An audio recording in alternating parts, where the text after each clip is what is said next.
사랑하는 영락교회 지체들에게 주 안에서 평화 인사를 전합니다. 오늘은 2023년 6월 9일 금요일입니다. 오늘의 묵상 본문은 역대하 19장 1절로 11절까지의 말씀입니다. 오늘 본문 말씀 19장 1절부터의 말씀은 이렇게 시작합니다. 유다 왕 여호사밧이 평안히 예루살렘으로 돌아와서 그의 궁에 들어가니라. 평안히 예루살렘으로 돌아왔다라고 하는 얘기는 주님의 은혜가 덮어서 전쟁에서 대패하고 같이 연합해서 싸웠는데 아합 왕은 화살을 맞고 전사할 정도로 그런 대패였지만 여호사밧은 무사히 궁으로 돌아왔다라고 하는 이제 주님의 은혜를 말씀하고 있는 것이기도 하고, 또 선지자의 예언처럼 온 이스라엘의 목자 없는 양같이 산에 흩어져서 평안히 자기 집으로 돌아가게 된다라고 하는 18장 16절에 나왔던 그런 그 미가야 선지자의 예언이 성취되었다, 이렇게도 말씀할 수 있겠습니다. 그래서 이제 예루살렘으로 돌아온 것이죠. 예. 그런데 2절에 하나님의 아들 선지자 예후가 나가서 여호사밧 왕을 맞아 이르되, 예후가 가서 여호사밧을 책망하는 것입니다. 악한 자를 돕고 여호와를 미워하는 자들을 사랑하는 것이 옳으니까 그러므로 여호와로부터 진노하심이 왕께 임하리이다, 이렇게 말씀을 선포하고 있습니다. 악한 자를 돕고 여호와를 미워하는 자들을 사랑하는 것이 옳으니까, 여기서 이스라엘의 아합과 이세벨의 무리를 악한 자들이고 여호와를 미워하는 자들이다 라고 분명히 정의하고 있죠. 그들이 우상 숭배를 하는 자들이고 주님께 맞서는 자들이기 때문에, 하나님의 공의를 저버린 자들이기 때문에 그들은 하나님을 미워하는 자들이다, 또 악한 자들이다, 이렇게 선포하고 있는 겁니다. 시편에 그런 고백이 있죠. 하나님을 대적하는 자들이 나의 원수다, 이런 표현이 나오는데, 그런 것처럼 여호와를 미워하는 자들을 사랑하고 돕는 것이 옳습니까? 이렇게 묻는 겁니다. 형제잖아요. 이스라엘은 형제고 같은 동포인데 돕는 게 너무 당연하고 사랑하는 게 당연한 것 같잖아요. 근데 그것이 옳습니까? 라고 이런 묻고 있는 거죠. 우리가 여기서 이제 헷갈려서는 안 되는 것은, 원수를 사랑하라 라는 이야기는 원수의 나와 그들이 분리된 것이 아니다 라는 의미죠. 그들의 아픔에 대한 애통함을 가져야 된다 라고 하는 의미지, 나쁜 짓을 하는데 그들을 견인할 수 있다면 좋겠죠. 친구가 일탈해서 학생 때인데 담배 피고 있는데 내가 그들을 사랑하니까 그들과 함께 담배를 피워야지, 이런 건 사랑이 아니죠. 그런 것처럼 여호와를 미워하는 자들을 사랑하는 것이 옳으니까 라는 건 그들과 동맹을 해서 전쟁을 벌이는 것이, 그들의 어떤 사적인 탐욕을 채우는 일에 협조하는 것이 옳은 일입니까? 그들의 계략에 넘어간 것이 바른 일입니까? 이런 책망이죠. 옳지 않다는 이야기죠. 책망을 하고 있는 겁니다. 여호와께로부터 진노하심이 왕에게 임하리이다, 이렇게 이야기하고 있습니다. 그런데 아버지 아사 왕과는 달리 여호사밧은 이런 선지자 예후의 책망을 그대로 받아들였다는 겁니다. 그러나 왕에게 선한 일도 있으니 이는 왕이 와세라 목상들을 이 땅에서 없애고 마음을 기울여 하나님을 찾음이니이다 하였더라. 좋은 일이 있었는데 왕의 집권 초기에 그런 우상 숭배를 제하고 하나님을 찾으려고 했던 것, 그것은 참 잘한 일입니다 라고 칭찬을 받는 거죠. 처음엔 좋았죠. 주님을 찾는 마음이 있었습니다. 그 진실이 나한테 있어요. 진실이 하나가 아니라는 것이죠. 나라가 부강하고 조공을 받고 막 승승장구하니까 또 주님을 잃어버리게 되는 거죠. 이게 육신을 입고 살아가는 우리의 모습인 것 같아요. 물질의 풍요를 누리게 되면, 세상에 젖어들게 되면 주님을 잃어버리는 거죠. 그 주님을 사랑했던 마음을 잊게 되는 겁니다. 세상을 더, 잠깐 사는 세상인데 세상을 더 사랑하고 세상의 마음이 끌리는 거죠. 이게 육성을 가진 우리의 중력의 얘기를 했었죠. 그 로켓이 지구를 벗어나는 것, 중력을 벗어나는 것이 이제 얼마나 어려운 일인가, 본성을 거스른다는 게 얼마나, 본능을 거스른다는 게 힘든 일인가 라는 것이죠. 예전에 개를 저희가 키운 적이 있었는데, 개는 1살이 넘어가면 절대 훈련을 못 시킨다 그러죠. 그래서 배변 훈련과 함께 그 개들을 훈련시키는 것이 1살 이전에 이루어져야 된다는 겁니다.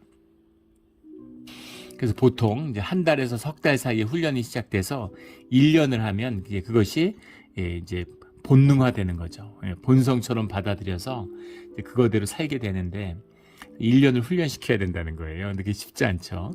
배변 훈련. 집에서 아무데나 변 보지 않도록 하려면 밤에 깨가지고 그냥 대소변 막 싸지 않도록 또 산책을 시키고 밤에도 이제 데리고 나가고 처음에는 이제 소변을 오래 못 참으니까 이제 몇 시간마다 나가서 이제 그런 걸 보게 되고 어렵습니다. 주인도.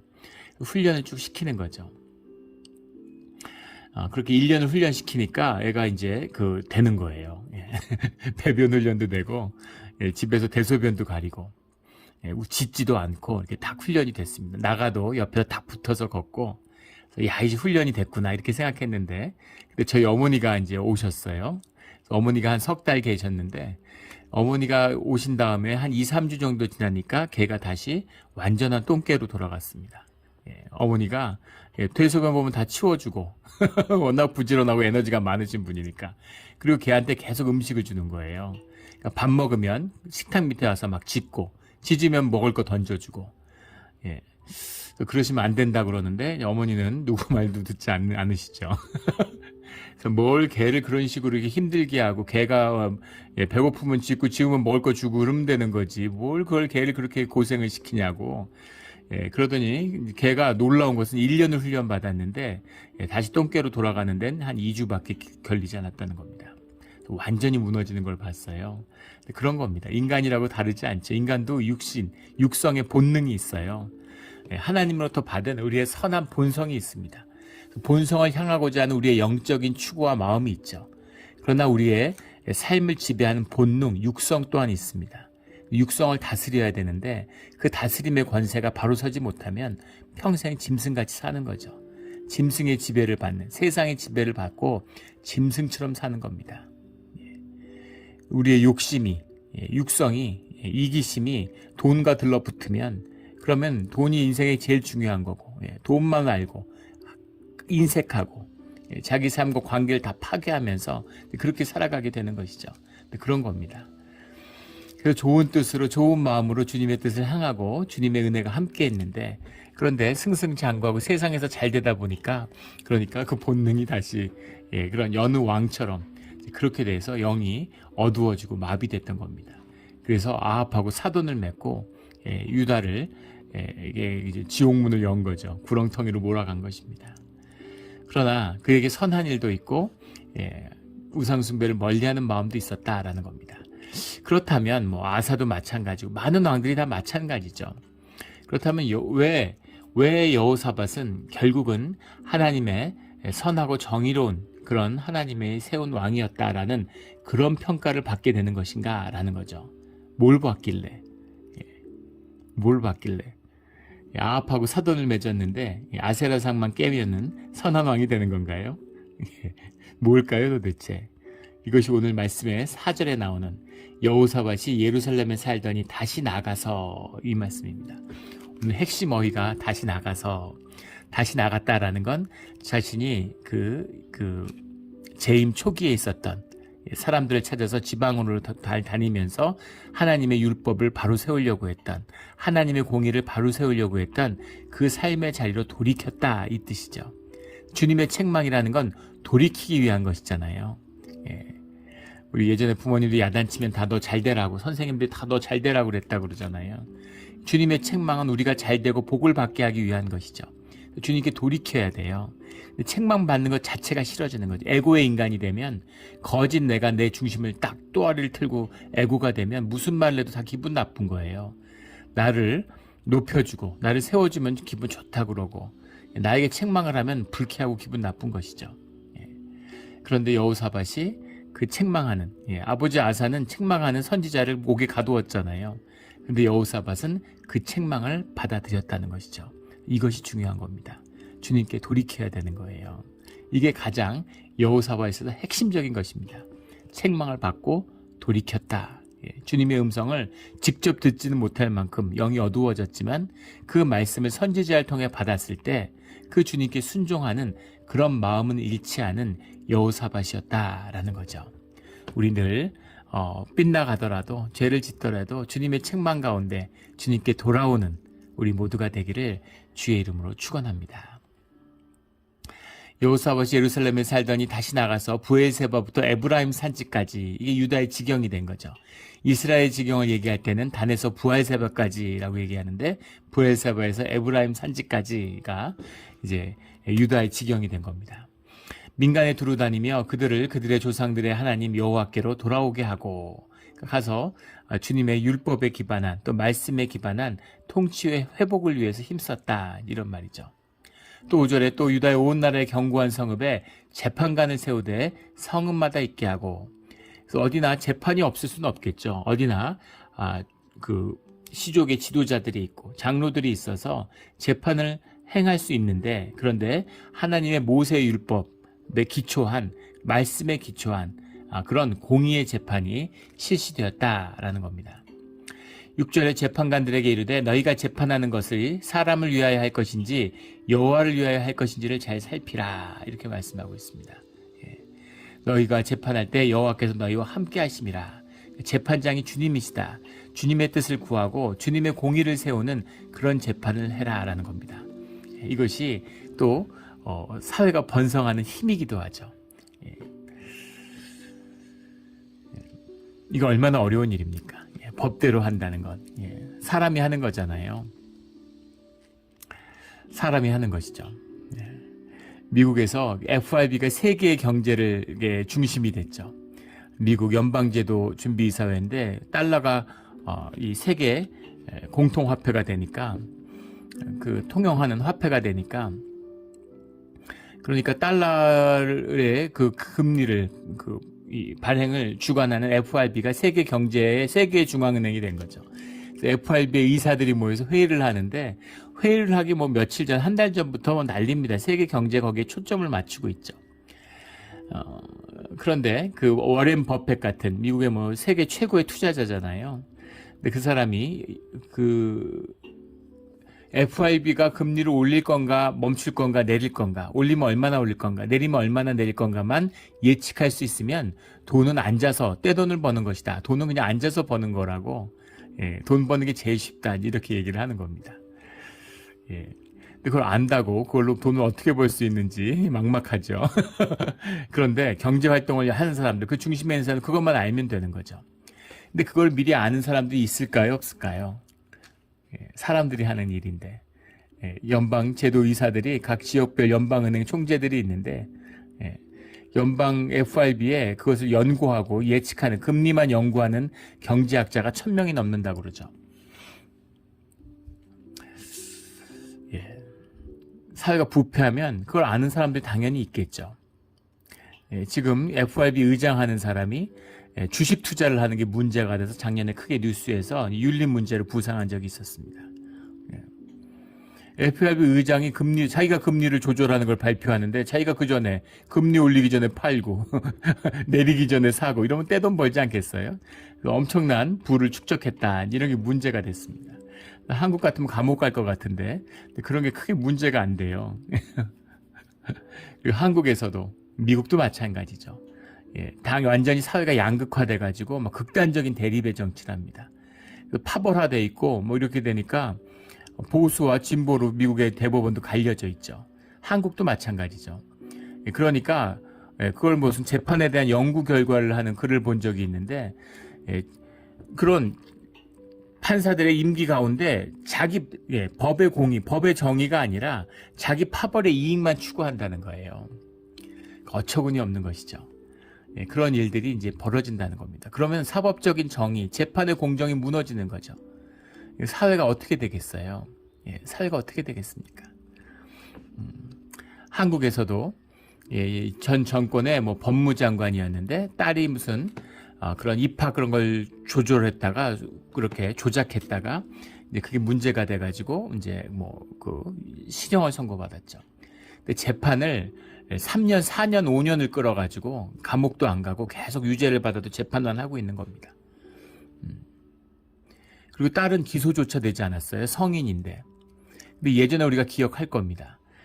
한국의 한 여학교인데 거기 쌍둥이 자매가 시험을 봤는데 아버지가 선생님이었죠. 아버지가 시험 문제를 빼줬어요. 그래서 아버지도 구속되고 딸들도 실형을 받았습니다. 고등학생인데 실형을 받았어요. 기소돼서. 그런데 똑같은 범죄를 저질렀는데 아버지가 법무장관이면 딸은 기소조차 되지 않아요. 그리고 아버지는 계속 몇 년이고 불구속 상태에서 재판을 지연시키면서 감옥을 안 가는 겁니다. 나라가 이런 식으로 돌아가면 누가 법을 지키고 누가 사회 공동체로서의 역할을 정당하게 감당하겠습니까? 엉망진창인 것이죠.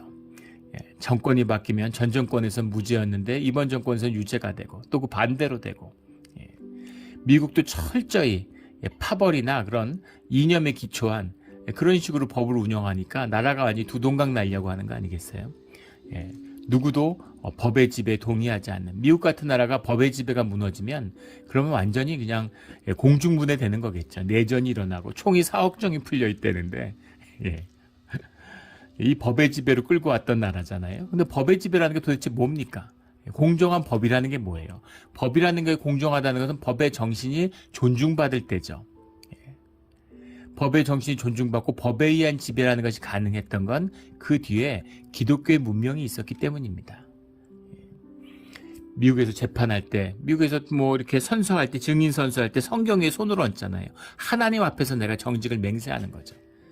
이건 다 거짓말하고, 다 속이고, 그러면 재판장이 막 이렇게 부패해 있고, 이러면 무슨 재판이 되겠어요?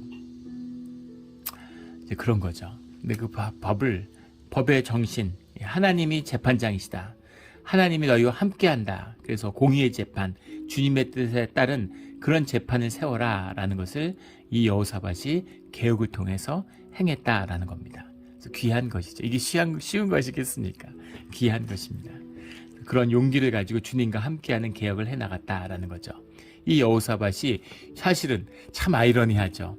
유다가 망하게 되는 우상숭배의 문을 연 것도 여호사밧이고, 또 유다가 망해도 다시 살아나서 예루살렘이 회복되게 되는 이 율법에 의한 통치, 모세의 오경에 기초한 사회, 그것을 다시 부활시킨 것도 여호사밧의 개혁입니다. 그런데 그 개혁시킨 공과 우상숭배를 끌어들인 과중에 공과 과를 다투는 것이 아니라 여호사밧이 주님의 은혜가 회복되고 함께할 수 있었던 비밀은 그가 주님 앞에 회개하고 돌이키는 자였다라는 데 있는 것이죠. 죄에 있는 게 아니에요. 의에 있는 게 아니에요. 우리의 회개에 있는 것입니다. 늘 주님께 회개하는 마음으로 돌아오는 우리 모두가 되기를 주의 이름으로 축원합니다. 7절에 그런즉 너희는 여호와를 두려워하는 마음으로 삼가 행하라. 우리 하나님 여호와께서는 불의함도 없으시고 치우침도 없으시고 뇌물을 받는 일도 없으시니라 하니라. 주님의 공의를 세우는 일에 힘썼다라는 거죠. 8절에 여호사밧이 또 예루살렘에서 레위 사람들과 제사장들과 이스라엘 족장들 중에서 사람을 세워 여호와께 속한 일과 예루살렘의 주민의 모든 송사를 재판하게 하고, 이것이 이제 그 오역입니다. 여기에 대한 두 가지 이제 여러 가지 그런 주석상에 늘 그런 대립이 있는데, 원문을 보면 되겠죠. 원문은 와이 야수부 예루살렘이에요. 와이 야수부라는 말은 말 그대로 돌아온다, 리턴이라는 말입니다. 그들이 돌아왔을 때 예루살렘의 이 의미입니다. 그들이 예루살렘에 돌아왔을 때 예루살렘에다가 재판정을 세웠다라는 얘기죠. 이게 무슨 얘기냐면 지금으로 치면 연방 대법원을 세웠다는 겁니다. 그래서 지방에서 재판에서 끝나는 것이 아니라 억울한 사람이 있으면 그것을 예루살렘의 재판정에 가져와서 주님의 이름으로 공정한 재판을 받도록 했다라는 거죠. 지방에 있으니까 지방에 토호들이 있잖아요. 지방에 힘 있는 자들이 있고, 심지어 미국 같은 사회에서도 예전에 한번 예화로 나누었죠. 노스 캐롤라이나인가요?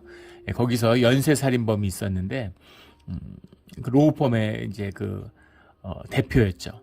근데 아버지 할아버지가 다 그 연방의 검사장을 지낸, 우리로 치면 검찰총장 같은 거죠. 한국으로 치면 그 연방의 검찰총장을 지낸 사람들이에요. 그래서 4대째 그런 그 로우펌의 대표를 하고 그 아들까지 해서 5대째 변호사 집안입니다. 그러니까 노스캐롤라이나에서 그 지방과 그 로펌과 얽히지 않는 법조인은 없는 것이죠. 예, 그래서 이렇게 노스캐롤라이나의 왕이라고 불렸다는 거예요. 예, 그래서 사람을 온갖 이제 정말 사법농단을 벌인 거죠. 사람을 죽여도 처벌받지 않아요. 자식도 사람을 죽였는데 처벌받지 않고 자기도 사람을 죽였는데 다 피해 나가는 겁니다. 이제 그런 것들. 21세기에도 이런 일들이 벌어지는데 그것도 미국에서 사법적인 정의나 사법적 절차라는 것은 굉장히 엄중하지 않습니까? 예, 그게 미국의 가장 키인데 미국 같은 나라에서도 그게 흐려지는 겁니다. 근데 하물며 옛날에 어땠겠어요? 예, 사또 재판하던 시절에 이런 시절에 지방에서 공정한 재판이 되겠습니까? 예, 그러니까 그것을 지방에 가서 바로 세우는 하나님에 대한 신앙을 바로 세우는 과정인 거죠. 그게 안 쓰면 절대 재판이 공의로 될 수가 없는 겁니다. 옛날에도 그랬고 지금도 그랬고 동서고금 다 마찬가지죠. 그런데 그걸 세웠을 뿐만 아니라 예루살렘의 법정을 세웠다는 것은 아무도 억울한 사람이 없도록 다시 올라와서 재심을 받을 수 있는 길을 열었다라는 거죠. 주님의 뜻이 절대 굽어지는 일이 없도록 하겠다라는 것이고 이것은 그만큼 예루살렘의 권위가 하나님의 권위 아래서 예루살렘의 통치가 확고히 섰다라는 거죠. 중앙에 지방에서 다 재판 다 했는데 부산에서 재판했는데 왜 서울에서 간섭해? 이렇게 나오면 뭐 어떡하겠어요. 그런 게 아니라 그 나라가 이런 공의의 재판 그런 여호와의 모세의 율법 가운데 바로 세워졌다라는 것을 의미하고 있는 것이죠. 9절에 그들에게 명령하려 이르되 너희는 진실과 성심을 다하여 여호와를 경외하라. 재판정을 세웠는데 그 재판을 공의로 세울 수 있는 비밀은 너희가 진실과 성심을 다하여 여호와를 경외하기 하는 데 있다라는 겁니다. 진실과 성심으로 이거 늘 나오는 신령과 진정으로 이게 신약에 나오는 같은 말이죠. 베에무나흐 베에무나우 우벌레바브 살렘이라는 건 뭐 온전함으로 이런 식으로도 우리 역대기 하에서도 나왔던 그 말씀이죠. 그런 진실한 마음 그리고 충성된 마음 에무나흐라고 하는 게 faithfully 이런 거죠. faithfully and with royal heart 뭐 이런 거죠. 그런 진심으로 진실함 주님 앞에 거짓이 없는 진실함과 자원하는 심령으로 그렇게 여호와를 경외하라 이런 겁니다. 그럼 주님이 우리의 삶을 깊이 구속하고 개입하여 주신다라는 거죠. 10절에 어떤 성읍에 사는 너희 형제가 혹 피를 흘림이나 혹 율법이나 계명이나 율례나 규례로 말미암아 너희에게 와서 송사하거든 어떤 송사든지 그들에게 경고하여 여호와께 죄를 범하지 않게 하여 굉장히 중요한 말씀이죠. 법을 하는데 법을 적용해서 법을 적용해가지고 법은 이렇게 됐어. 재판은 크게 두 가지잖아요. 사실 판단과 법 적용입니다. 근데 너 이런 죄를 졌으면 뭐 징역 1년, 넌 이런 죄를 졌으면 징역 2년. 이런 것이 아니라 그 법의 정신의 기초에서 그 죄의 문제를 깨우치게 해야 된다라는 거죠. 벌 주는 데 있는 게 아니라 사람들이 율법의 의미를 깨달아서 죄를 짓지 않게 하는 데 있는 것이다. 더 중요한 것은 그 재판의 재판장이 주님이신데 그 재판장 나와서 막 거짓 증인 세우고 거짓말하고 이러면 뭐 어떻게 되겠어요? 여호와께 죄를 범하지 않게 하여 그러니까 그 재판정이 공의에 따라 행하는 것이며 그 주님의 뜻을 받아들이고 회개하고 뉘우쳐서 그 징벌을 그 벌을 달게 받음으로 주님께 돌이키게 하는 것 그것이 재판의 목적임을 잊지 말아라 라는 거죠.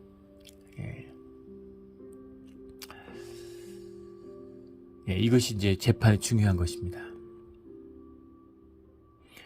사람 뭐 법 적용해가지고 법조문 적용해가지고 벌 주는 게 목적이라면 재판장이 할 필요가 없죠. AI가 하면 됩니다. 세상에 그 재판만큼 쉽게 데이터화할 수 있는 게 뭐가 있겠어요. 판례를 다 데이터화 해가지고 표준을 딱 정해서 법 적용해가지고 딱딱 하면 되잖아요. 그렇게 하지 않는 이유는 법의 정신을 재판정에 구형하고 사람에게 자신의 죄를 깨닫게 하고 주님께 죄를 범하지 않고 돌이키려고 하는 그 뜻에 있는 것임을 명심해라 라는 겁니다. 거기서 한 발 더 나가서 너희와 너희 형제에게 진노하심이 임하지 말게 하라. 이게 더 깊은 이야기죠. 너희와 너희 형제에게 진노하심이 임하지 말게 하라. 이게 무슨 말입니까? 그 개인의 죄, 인디비주얼라이즈 된 개인의 죄가 아니라 공동체 가운데 그 죄가 공동체의 죄로 함께하고 있다는 게 모세율법의 핵심이잖아요. 예. 고린도후서 6장 14절에 그런 말씀이 나오죠. 믿지 않는 자와 멍해를 같이 하지 말라. 같은 말씀입니다. 예. 그 죄를 같이 뒤집어 쓰지 마. 이런 거죠. 예. 그 죄를 같이 뒤집어 쓰지 마. 그것이 너희 죄가 되지 않도록 너희에게서 그 죄를 분리하는 의미도 재판 가운데 들어있다는 걸 명심해라 라는 겁니다. 예. 이거는 영적인, 이게 뭐 옳고 그름의 뭐 연좌제냐 이런 얘기가 아니에요. 예. 영적인 실체에 대한 이야기입니다. 이완용 자식들이 다 빌빌하잖아요. 이완용 자식이면 최고의 교육을 받고 최고의 부를 가졌는데 다 잘 돼야 되지 않겠습니까? 다 빌빌하고 제대로 사는 인간이 하나도 없었다 그래요. 그 뒤로 가면 어떻게 되는지 모르겠지만. 예. 그런데 왜 그럴까요? 예. 아버지가 이완용이지 자식이 이완용은 아니잖아요. 예. 그런데 영적인 실체는 뭐냐면 실제는 아버지가 이완용이면 자식도 이완용인 겁니다. 예. 그래서 그 멍에를 같이 뒤집어 쓰는 거예요. 그게 가족입니다. 그런데 그것을 벗어나는 법은 무엇이냐? 그 저주에서 벗어나는 법이 무엇이냐? 예. 그 이완용의 굴레를 끊어야 되는 것이죠. 자식들이.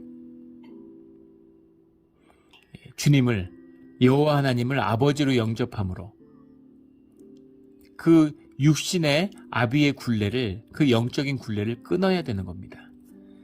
이것이 우리 신앙의 아주 중심적인 주제예요.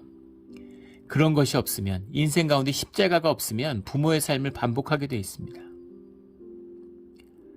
아버지에게 맞고 자란 가정폭력의 희생자가 됐던 딸들이 자라면 남편에게 또다시 가정폭력의 희생자가 될 확률이 95%가 넘는다고 그러죠. 너무 비통하고 억울한 사연 아닙니까? 자기 잘못이에요. 폭력 가정에 태어난 게. 거기서 맞고 자란 게 아이 잘못입니까? 근데 그 맞고 자란 것도 억울한데 그런데 그렇게 자라가지고 또다시 폭력 남편을 만나서 또 만든다는 게 아버지한테 맞았는데 남편한테 맞는다는 게 말이 됩니까? 근데 그것이 우리 삶의 실제라는 겁니다. 데이트하고 처음 만났는데 처음부터 처음부터 휘둘렀겠습니까? 그런데 자기에게 익숙한 자기 삶을 이미 이루고 있는 친숙한 아버지의 모습을 느끼는 거죠. 미워하지만 100% 미워하겠습니까? 가슴 아픈 것도 있고 좋아하는 면도 있고 잘해준 면도 있겠죠. 남편이 부인 때리고 와서 막 울면서 다시는 안 그러겠다고 내가 미쳤다고 내가 술기운 때문에 그런 거라고 2번 다시 안 그런다 그러고 남편 부인한테 뭐 외식하고 선물 사주고 반지 사주고 막 이러는 거죠. 그리고 다음에 또 그러고 또 그러고 그 묶임에 묶여 있는 겁니다. 남편도 묶여 있지만 부인도 묶여 있는 거죠. 잘잘못을 따지는 이야기가 아니에요. 실제의 이야기입니다. 그래서 그것을 끊어야 된다는 겁니다. 그래서 그 죄가 공동체의 죄로 남아있어요. 형제의 죄로 남아있는데 그것을 너희에게서 끊어내는 과정이 또한 재판이다라는 걸 명심하라는 겁니다. 예. 벌 주려고 하는 것이 아니라 너희 공동체 가운데 공의를 세우고 주님의 뜻에 따라 모세 율법에 따라 재판을 해야 되는 이유가 무엇인지를 너희 모두가 명심해야 돼. 너희 재판 확실하게 안 하면 그 죄를 우리가 다 멍에를 같이 뒤집어 쓰는 거야. 이 의미가 들어있는 거죠. 이것입니다.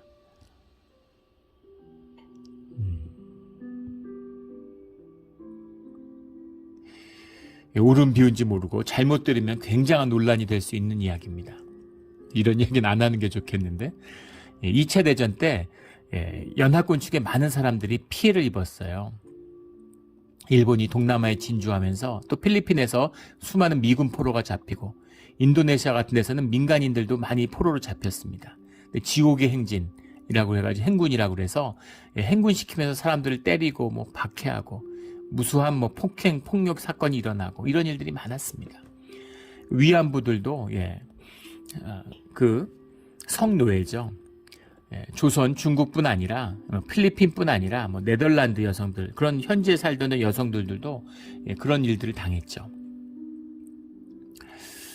그런데 놀라운 것은 전후에 미군이 승리를 거둔 다음에 미국이 전쟁에 승리했는데 뭐 일본에서 못할 게 뭐가 있겠습니까? 무조건 항복했는데 뭐든 할 수 있었죠.